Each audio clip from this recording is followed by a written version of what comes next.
The Holocene has ended.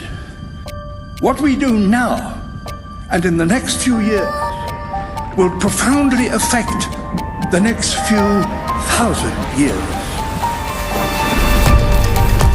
The only conditions modern humans have ever known so far are changing, and changing fast. Nothing stays the same on this planet. Everything changes. The Earth is going into one of these jumps, and you don't know what is going to be on the other side of those jumps. The Earth is always jumping.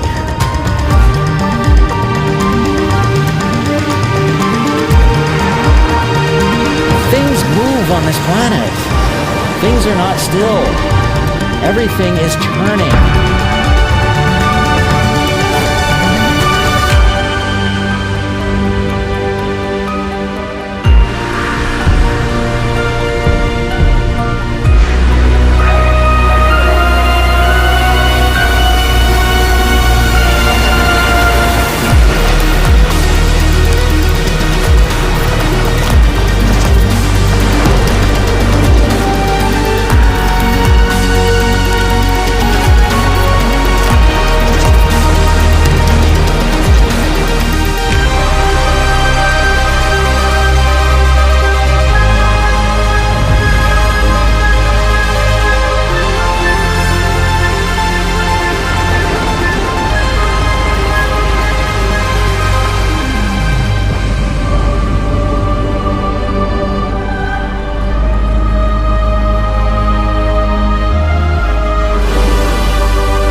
As it begins to run out of fuel, the sun won't simply fade away to nothing. Its core will collapse, and the extra heat this generates will cause its outer layers to expand.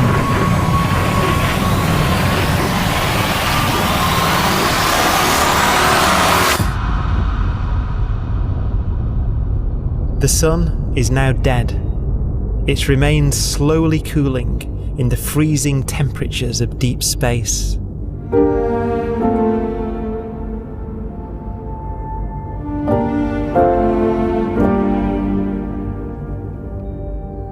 The fate of the sun is the same as for all stars. One day they must all eventually die, and the cosmos will be plunged into eternal night. All stars eventually will run out of fuel. The temperature of the universe drops. The stars, one by one, in the night sky, will turn off. And there'll be no more new stars created. And so that the universe will end not with a bang, but with a whimper. And not in fire, but in ice.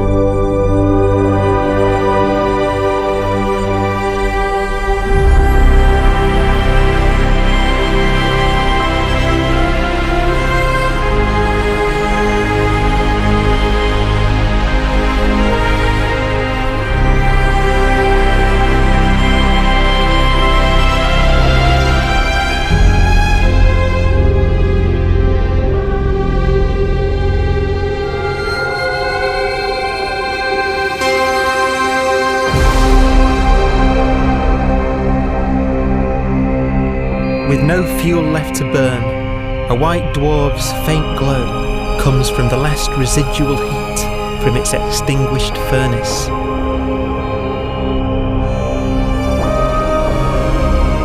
Looking at it from where the Earth is now, it would only generate the same amount of light as the full moon on a clear night.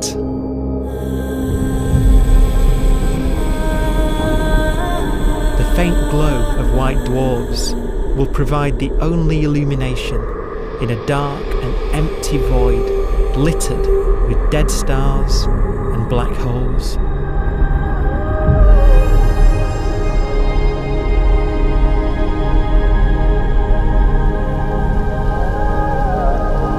some ways, it's kind of a ghost universe. It's the corpses, the zombie stars, that will take us into the future.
A black dwarf will be the final fate of those last stars, white dwarfs that have become so cold that they barely emit any more heat or light. Black dwarfs are dark, dense, decaying balls of degenerate matter, little more than the ashes of stars. Their constituent atoms are so severely crushed that black dwarfs are 1,000,000 times denser than our sun.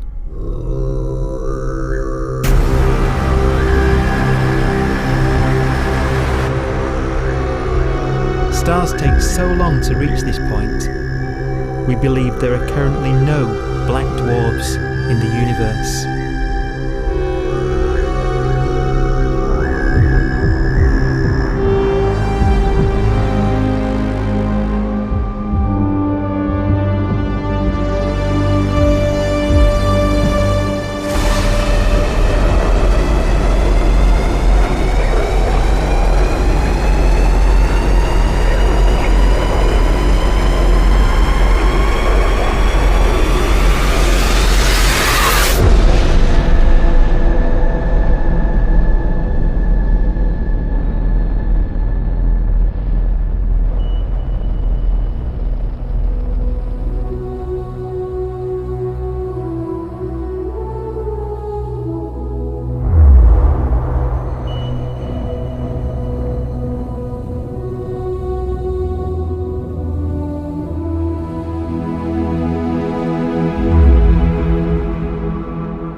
We have a pace of life that's based on really the energy available to us now.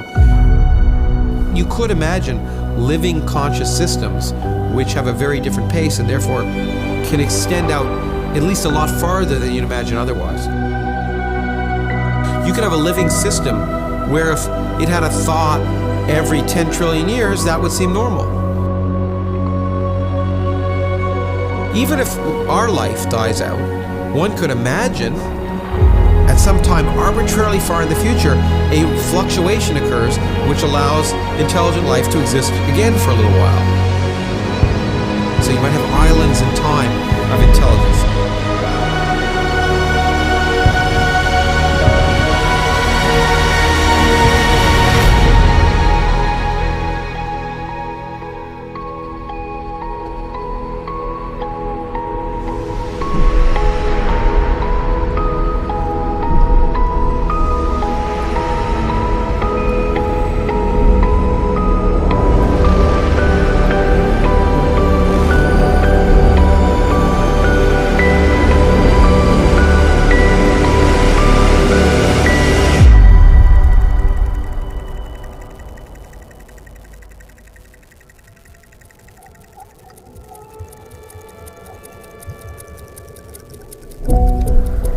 Proton, one of the fundamental building blocks of atomic matter, of what makes us up, can just spontaneously fall apart.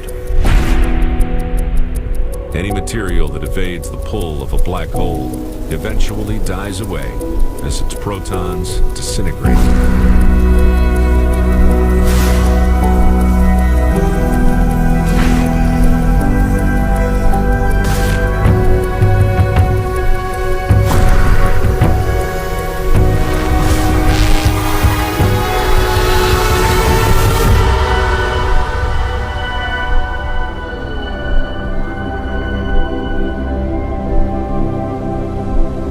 The matter inside black dwarfs, the last matter in the universe, will eventually evaporate away and be carried off into the void as radiation, leaving absolutely nothing behind.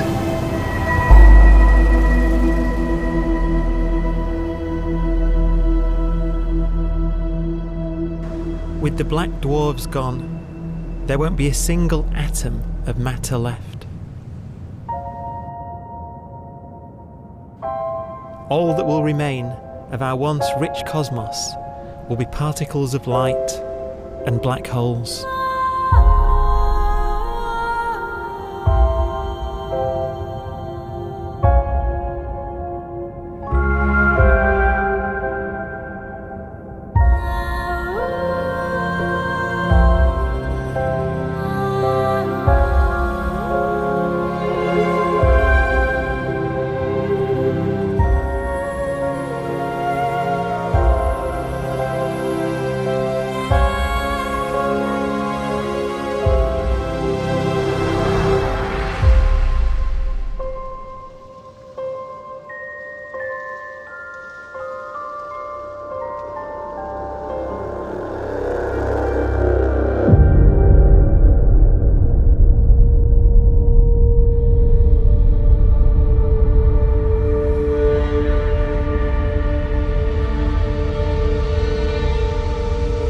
The arrow of time creates a bright window in the universe's adolescence, during which life is possible. But it's a window that doesn't stay open for long. As a fraction of the lifespan of the universe, as measured from its beginning to the evaporation of the last black hole, life, as we know it, is only possible for 1,000th of a billion billion billionth billion billion billionth billion billion billionth of a percent.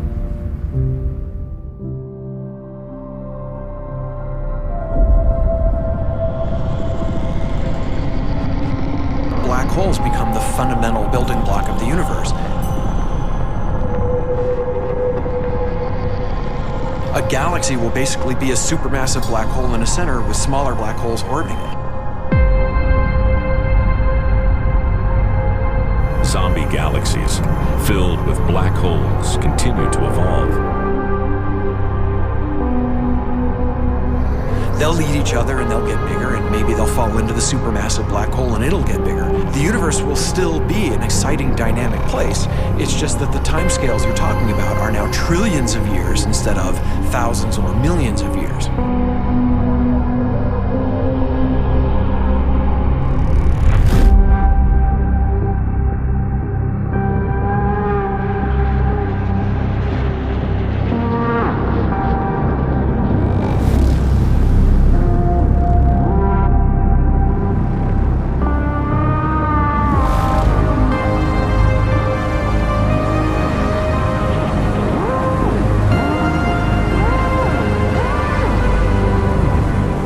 Black holes can bang on space-time like mallets on a drum.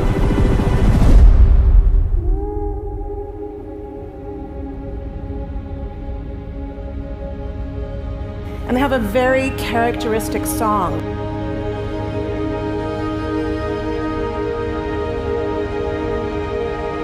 Imagine two black holes that have lived a long life together.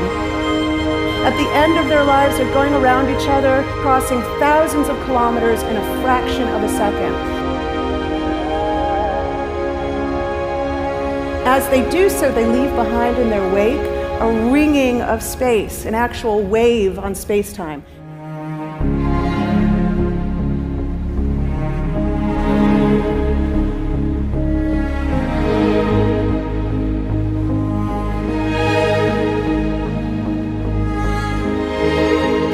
squeezes and stretches as it emanates out from these black holes banging on the universe. Those are the gravitational waves. They are literally the sounds of space ringing. And they will travel out from these black holes at the speed of light as they ring down and coalesce to one spinning, quiet black hole.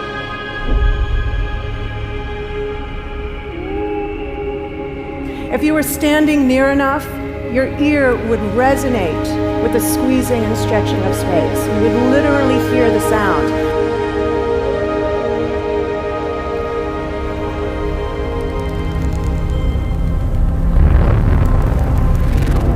Imagine a lighter black hole falling into a very heavy black hole. The sound you're hearing is a light black hole banging on space each time it gets close.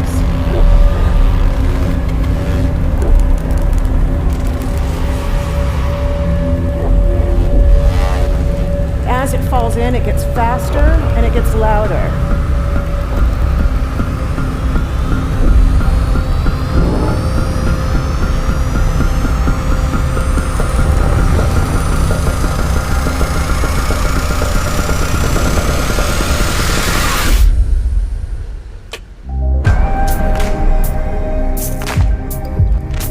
Scientists used to think black holes were immortal, but even these will one day die.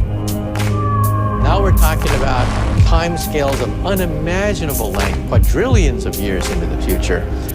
On that timescale, even the black holes begin to evaporate.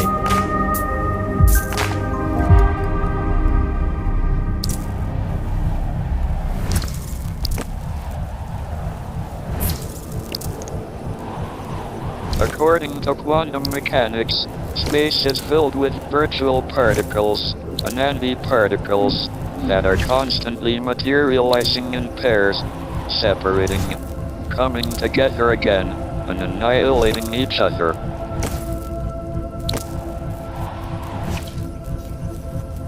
In the presence of a black hole, one member of a pair of virtual particles may fall into the hole, leaving the other member without a partner with which to annihilate. The forsaken particle appears to be radiation emitted by the black hole.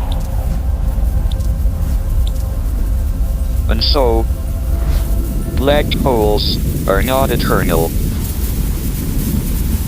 They evaporate away at an increasing rate until they vanish in a gigantic explosion.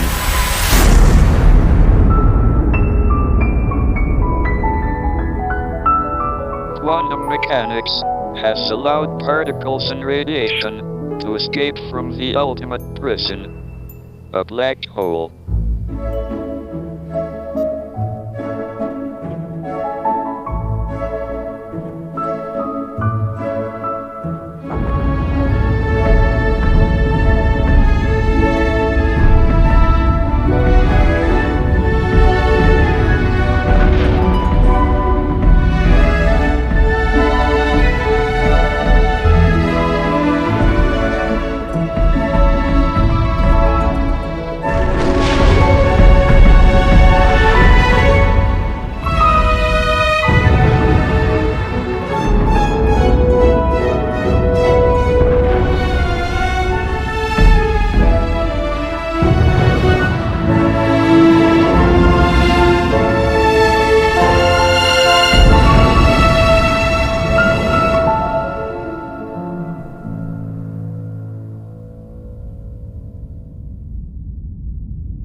Philosophers and poets have asked the question, will the world end in fire or ice?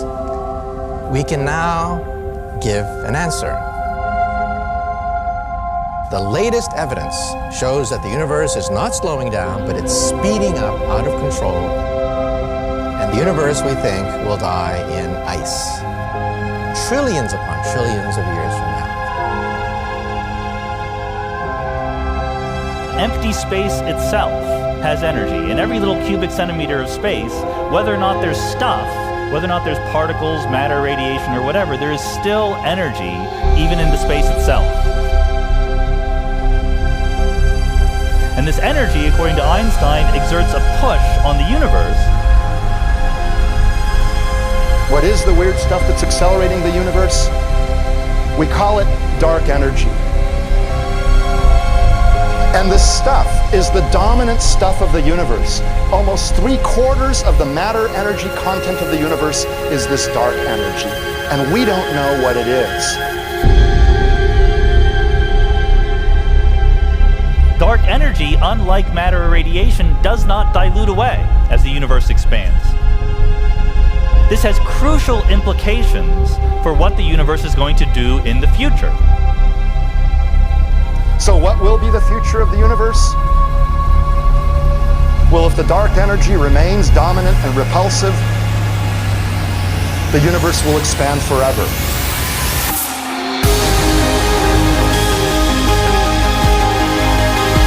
Faster and faster and faster with time.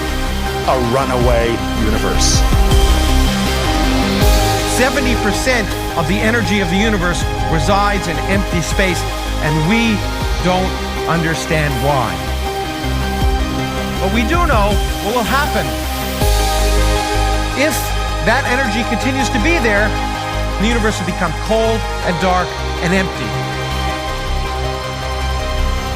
That's the future as it might be. We don't know because we don't yet understand the nature of dark energy. Until we do, we won't know the future. We won't even understand our own origins, and that's why we want to know and study this subject.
Forecast does seem to be for an ever colder, ever emptier universe.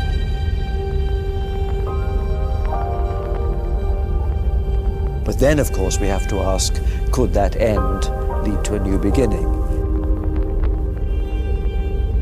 And there are ideas whereby what actually is the end of our universe could in some sense be linked to the beginning of a new one.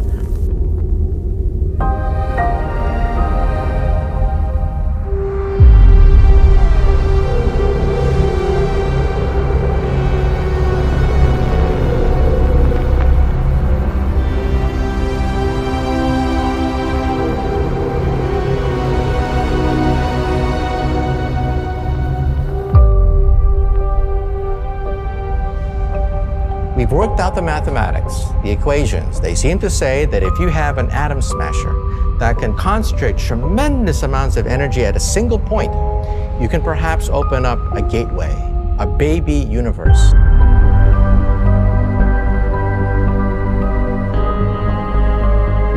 Facing the death of everything there is, this perhaps is their only possibility of escape.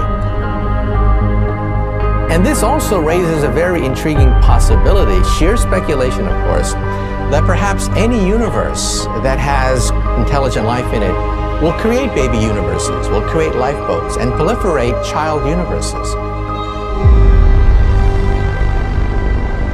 So an evolution may take among universes in the multiverse. Survival of the fittest may take place.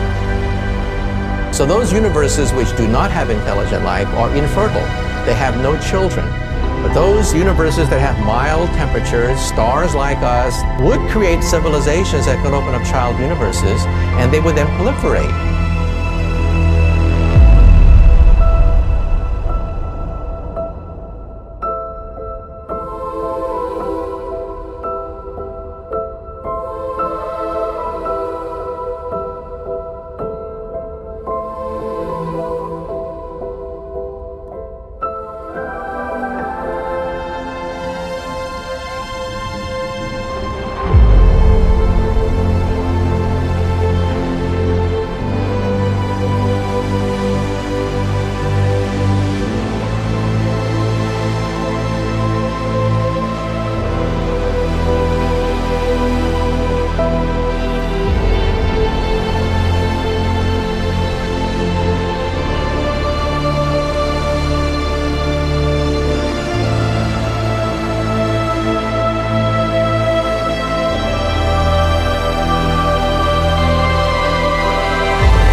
After an unimaginable length of time, even the black holes will have evaporated, and the universe will be nothing but a sea of photons gradually tending towards the same temperature as the expansion of the universe cools them towards absolute zero.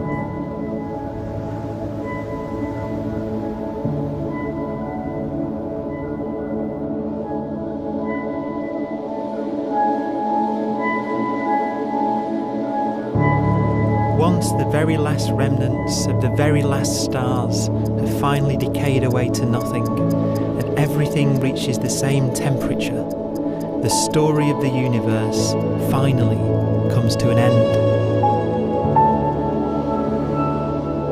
For the first time in its life, the universe will be permanent and unchanging.